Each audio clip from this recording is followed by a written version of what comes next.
কারণ আল্লাহ যদি কাউকে মনোনীত করেন, মুনতাখাবিনদের দপ্তরে যদি আল্লাহ তাআলা নাম লেখেন, তখন গভীকে আল্লাহ তাআলা জাকি বানায় দেন। আল্লাহ তাআলা মনোনীত করলে অল্প বয়সের বাচ্চাকেও ফাঁকা হাত দান করেন, অল্প বয়সের বাচ্চাকে কোরআনের ইলম দান করেন, হাফেজে কোরআন বানায় দেন। আর আল্লাহ যদি পছন্দ না করে তো হাজার চেষ্টার পরেও, মালুমাত অর্জন করার পরেও আল্লাহর কাছে অপছন্দের হইয়া গেলে ইলমের নিসবত থেকে মাহরুম হয়ে যায়। আর আল্লাহ মনোনীত করলে অল্প বয়সও হাফেজে কোরআন হয়ে যায়। 7 বছর, 8 বছর, 10 বছর, 12 বছরের বাচ্চা পুরা 30 পারা কোরআন সিনার ভেতরে তার জৈমা যায়। নিজের চেষ্টায় নয়, আসমানের মালিক আল্লাহ তাআলা জমায়া দিলে জৈমা যায়। আমাদের নবী আলাইহিস সালামের সিনায় কোরআন আল্লাহই জমায়া দিয়েছিলেন। এ কারণে নিষেধ করছেন, এত ঘন ঘন মুখ নাড়ানোর দরকার নেই, আমি জমাবো সিনায়। লা তুহাররিক বিহি লিসানাকা লিতাআজালা বিহি। এই ঠিক ওরকমই কিছু কিছু তলবে ইলম আছে, বেশি নড়াচড়াও করা লাগে না, জিহ্বা একবার পরে তো সিনার ভেতরে আল্লাহ জমায়া দেয়। এই যে এতগুলো হাফেজকে পাগড়ি দেওয়া হলো, ছোট ছোট বাচ্চারা কোরআন জব্দ করেছে। আপনার 7 বছরের বাচ্চা, 8 বছরের বাচ্চা, এটা হাফেজে কোরআন হয়ে যায়। ওর মা বাবাও ওকে বিশ্বাস করে না। ওর মা ওর বাবা 500 টাকার একটা নোট ওর কাছে দেয় না, ভয় হলো এটার সংরক্ষণ করার যোগ্যতা তার নাই, ছিঁড়ে ফেলবে, হারিয়ে ফেলবে। এ কারণে মা 500 টাকার নোট ছেলেটার হাতে দেয় না, বাবা ছেলেটার হাতে দেয় না, ওই মাদ্রাসায় যায় হুজুরের কাছে দিয়ে থাকে, হুজুর আপনি রাখেন, ও হারায় ফেলবে। সিন্ধুকের চাবি 7 বছরের বালকের কাছে তার মা বাপ দেয় না, কিন্তু আল্লাহ যদি কাউকে দেয় তো যাকে তার মা বাবা 500 টাকা সিন্ধুকের চাবি দিয়ে বিশ্বাস করে নাই, আল্লাহ তাআলা তাকে লৌহে মাহফুজ শুদ্ধ দিয়ে দেয়, গোটা কোরআনটা তার সিনার ভেতরে ঢুকায় দেয়। আমি একবার এক মাদ্রাসায় হাফেজদের পাগড়ি পড়াইছি, একটা পিচ্ছি আইছে পাগড়ি নিতে, এটার নাকের পানি খালি বাইরেতেছে আর ঢুকতেছে, বাইরেতেছে আর ঢুকতেছে। আমি পাগড়ি মাথায় দিতেছি তো আর কই কি দেখাইছি, ওরে এটা দেখাইতে পারি। ও করলো কি, এরকম একটা টান মারছে, এক টানে ওর জামা মাখাইছে, হাত মাখাইছে, কিছু ঠোঁটে আইছে, এটি সাইডে সেটা খাইছে। আমি ওর মাথায় পাগড়ি বেচাইতেছি, ওর কপালে চুমা খাইছি, ওর জড়ায় ধরছি। আমি হুজুর রে বললাম, উস্তাদ জি, নাকের পানি হিফাজত করতে পারে না, নাকের পানিটা মুসা জানে না, ও কোরআন ইয়াদ আছে তো পাগড়ি যে দিলেন? তো এই মাদ্রাসার হুজুর কয় যে 17 জন পাগড়ি দিয়েছেন এর ভিতরে সবচেয়ে এক কোয়ালিটির হাফেজ কোরআন হলো সে যে গোটা কোরআন এক দাঁড়ানোতে শোনাইতে পারবে। বয়স 7-8 বছর, হিফাজত করেছেন আল্লাহ তাআলা। এই ইলমের হিফাজত আল্লাহ তাআলা কিয়ামত পর্যন্ত করবেন। আশ্চর্য, যখন কাগজ কলম ছিল না, মাদ্রাসা ছিল না, বই ছিল না, লাইব্রেরি কম ছিল, এত লাইব্রেরি ছিল না, এখন তো লাইব্রেরির অভাব নেই, ছাপাখানার অভাব নাই। একটা সময় ছিল এত ছাপাখানা ছিল না, এত কাগজ কলম ছিল না, এত কিছু ছিল না। আমরা আশ্চর্য একটা বিষয়, আমরা ইলম হিফাজত করার জন্য মাদ্রাসা করি, আর একটা জমানা গেছে যখন ইলম হেফাজত করার জন্য গুরুস্থান করছে। গুরুস্থান করছে উদ্দেশ্য হলো ইলমে দ্বীনের হেফাজত। কারণ গুরুস্থান কইরা সাইনবোর্ড লিখে দিছে, যারা 1 লক্ষ হাদিসের হাফেজ হতে পারবা তারা এই কবরস্থানে শুইতে পারবে। গুরুস্থানের ভিতরে লিখে দিছে। উজবেকিস্তানে একটা কবরস্থান আছে, যে কবরস্থানে হাজার হাজার হাফিজুল হাদিস শুয়ে রয়েছে, যাদের 1 লাখ করে হাদিস সনদ সহ মুখস্থ আছে। ওই কিছু আকাবির মুহাদ্দিসকে ওখানে কবর দেওয়া হয়েছে। তো ওয়াকিফে শর্ত দিয়ে দিছে, যারা হাফেজে হাদিস হবে তারা এই গুরুস্থানে শুইতে পারবে। নাম মুহাম্মদ হবে, 1 লাখ হাদিস মুখস্থ থাকবে, গুরুস্থানে ঘুমাইতে পারবে। নাম মুহাম্মদ না, 1 লাখ হাদিস মুখস্থ হয় নাই, সে গুরুস্থানে জায়গা পাবে না। ভালো কবরের কাছে কবর বানাইতে কার না মনে চায়? চালাক যে হয় সে ভালো কবরের কাছে কবর বানানোর ধান্দা করে। আমাদের জাগতিক শিক্ষায় যারা চালাক চতুর হয় তারা ভালো এরিয়ার ভিতরে বিল্ডিং বানানোর ধান্দা করে। সংরক্ষিত একটা এরিয়া, মন্ত্রীপাড়া, প্রাইভেট একটা হাউজিং সোসাইটি, এরকম জায়গায় যায় বাড়ি বানানোর চেষ্টা করে যে ওখানে ভদ্রলোক আছে, শিক্ষিত লোক আছে। আর চালাক মুমিন যারা, তারা নিজের কবরকে ভালো জায়গায় চয়ন করার চেষ্টা করে, কবরটা যেন ভালো জায়গায় হয়। এ কারণে হযরত ওমরের দরখাস্ত ছিল উম্মুল মুমিনিনের কাছে, উম্মুল মুমিনিন, আপনার যে কবরের জায়গাটা আপনি রেখেছেন এইটা আমি ওমর আপনার কাছে চাই, কারণ বরজখে আমি ভয় পাই, নবীর কদমের কাছে একটু থাকতে চাই। কারণ হলো ভালো কবরের কাছে কবর হইলে জান্নাতের খুশবু মিলে, আর খারাপ কবরের সাথে কবর হইলে আযাবের আওয়াজ, আগুনের তায়ের তাপ মিলে, এটাই স্বাভাবিক। ভালো কবরের খুশবু তো চতুর্দিকে ছড়ায় যায়, কারণ কবরে যদি জান্নাতি মেহমানদারি হয় এটার আসর এলাকায় ছড়ায় যায়। ইমাম বুখারী রাহমাতুল্লাহ আলাইহির কবর থেকে খুশবু ছড়ায় গেছে চতুর্দিকে। এখনো ওনার কবরের খুব কাছাকাছি যায় দাঁড়াইতে পারলে কবর থেকে খুশবু পাওয়া যায়, আতরের খুশবু না, জান্নাতি খুশবু। ভালো কবরের খুশবু অনেকে খোঁজে। শুহাদায়ে উহুদের জিয়ারতের জন্য বাদাল ফজর আমাদের বুজুর্গরা দাঁড়ায় থাকে। আমি কোন মুরব্বীকে বলেছি, উস্তাদজি জিয়ারত শেষ, সবাই গেল, আপনি যাইবেন না? তোমরা তো শুধু জিয়ারত করতে এসেছো, আর আমি একটা খুশবু নাকে নিতে আইছি। সকালবেলার সবাহি হাওয়ার সাথে কখনো কখনো সাইয়্যিদুশ শুহাদা মীর হামজা সহ এ শুহাদায়ে উহুদ যারা এখানে ঘুমিয়ে আছে তাদের কবর থেকে কখনো কখনো জান্নাতি খুশবু প্রবাহিত হয় বাতাসে। তখন কবর জগতে বরজখের জান্নাতি খুশবু যেটা বয়ে যায়, এই শুহাদাদের কবরের পারে দাঁড়ায় মাঝে মধ্যে এটা পাওয়া যায়, পেয়েছি।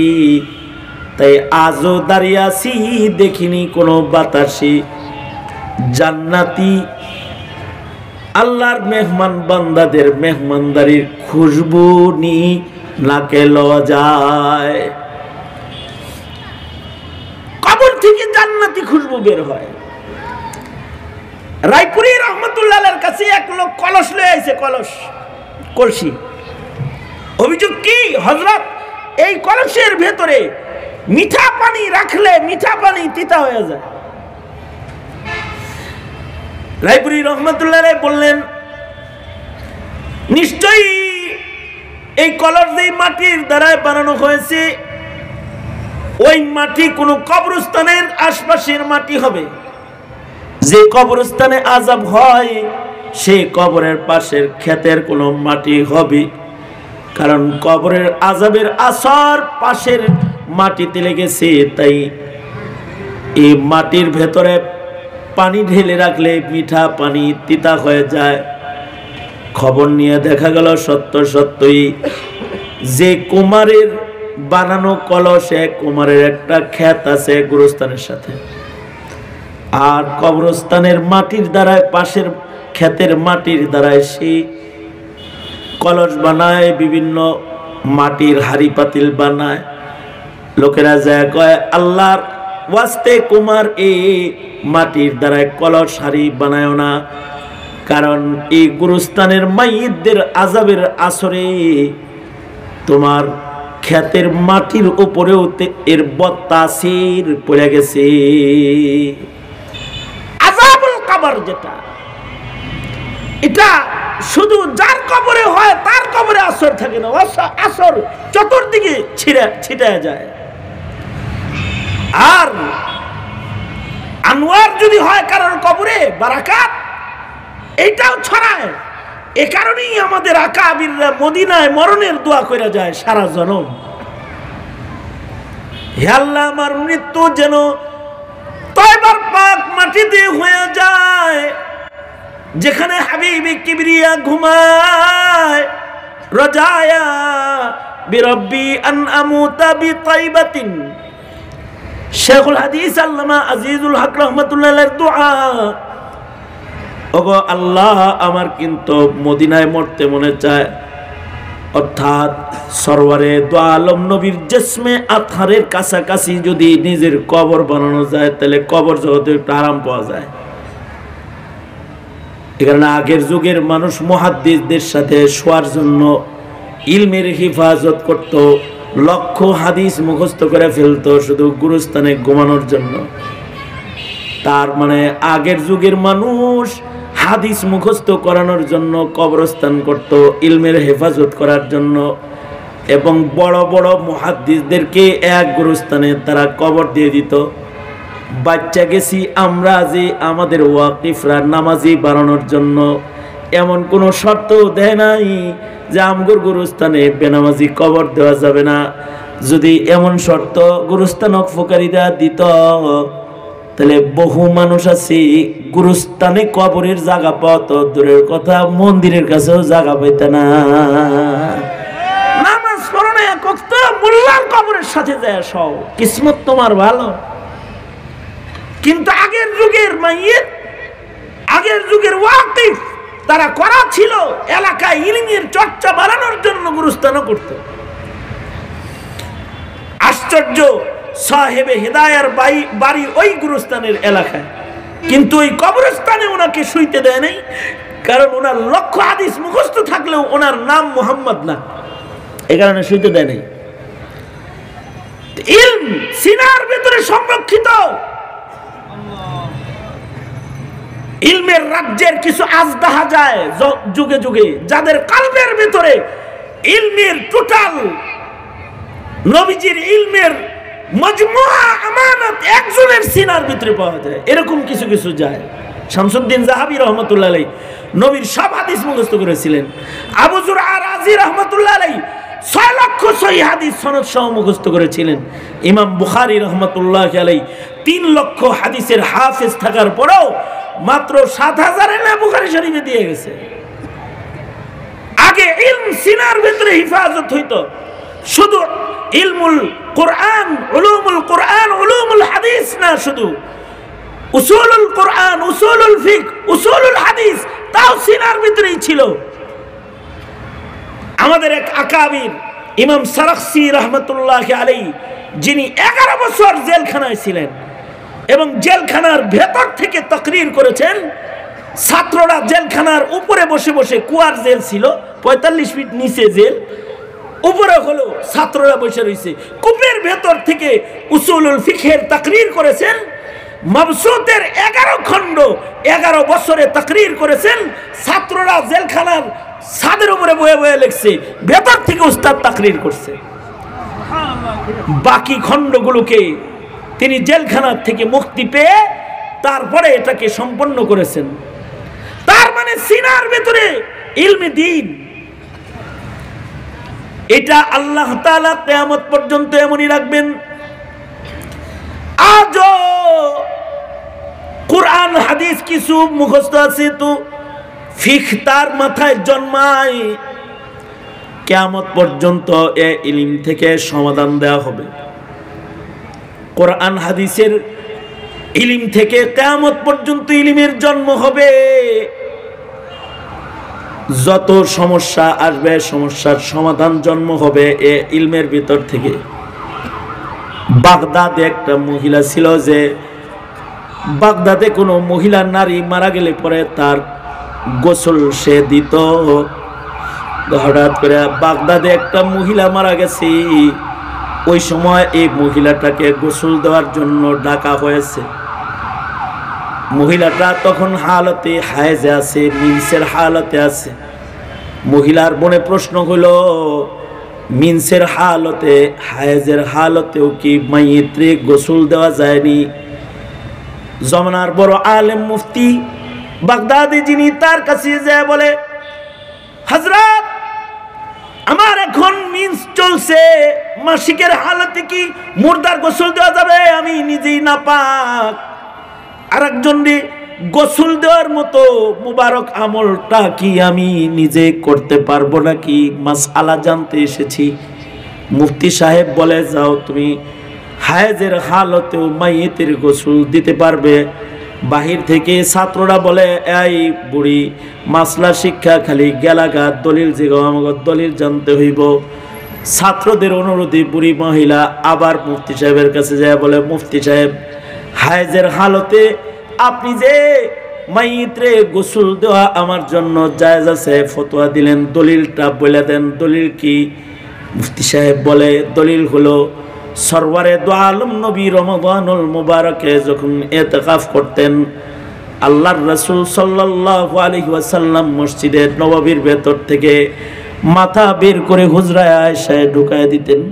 হযরত আয়েশা সিদ্দিকা বলেন, আমি হালতে হায়েজে নবী পাকের জিসমে আতহার আমি জানালা দিয়া বাইর করে দিলে ধুয়ে দিতাম। আর এই সরওয়ারে দু আলম নবীর জিসমে আতহার যদি হালতে হায়েজে ধৌত করা যায়, যা হাদিসে বিদ্যমান আছে, বুখারীতে বিদ্যমান আছে, তাহলে মাইয়িতের গোসল, সাধারণ মাইয়িতের গোসল হালতে হায়েজে কেন দেওয়া যাবে না? সব দলিল সোজা থাকা লাগে না, ওই উসুল থেকে মাসআলাকে ইস্তেমবাদ করেছি। মুফতি আজম শফি রহমাতুল্লাহ আলাইহি বলেন, এমন একটা সমাজ আসবে যেই সমাজের মাসাইলগুলো সরাসরি কোরআনের আয়াত অথবা হাদিসের ইবারতে তালাশ করে পাওয়া যাবে না, কিন্তু উম্মতের উলামায়ে কেরাম যাদের সিনার ভিতরে উলুমুল কোরআন, উলুমুল হাদিসের খাজানা আটকানো আছে, তাদের এই খাজানাত থেকে ইলম জন্মগ্রহণ করতে থাকবে কিয়ামত পর্যন্ত। তারা সকল কঠিন জাদিদ মাসাইলের হল ইলমের আলোয় জাতিকে দিতে থাকবে। এ কারণে মিল্লাতের জিম্মাদারি হলো ইলমের সংরক্ষণ করা। এ কারণে আল্লাহ তাআলা ইলমের আমানত সবচেয়ে বড় আমানত বলেছেন আমাদের কাছে, ইন্না আরাদনাল আমানাত। আল্লাহ তাআলা বড় আমানত বলে ইলমকে আল্লাহ তাআলা ঘোষণা দিয়েছেন। সঙ্গত কারণে জমিনে যারা ইলম সিনায় নেয় তারা সবচেয়ে দামি। এই যারা ইলম সিনায় নিয়েছে ওরা সবচেয়ে দামি, আর যারা ইলম শিখায় তারাও দামি, যারা ইলমের মারকাজকে পাহারা দেয় তারাও দামি।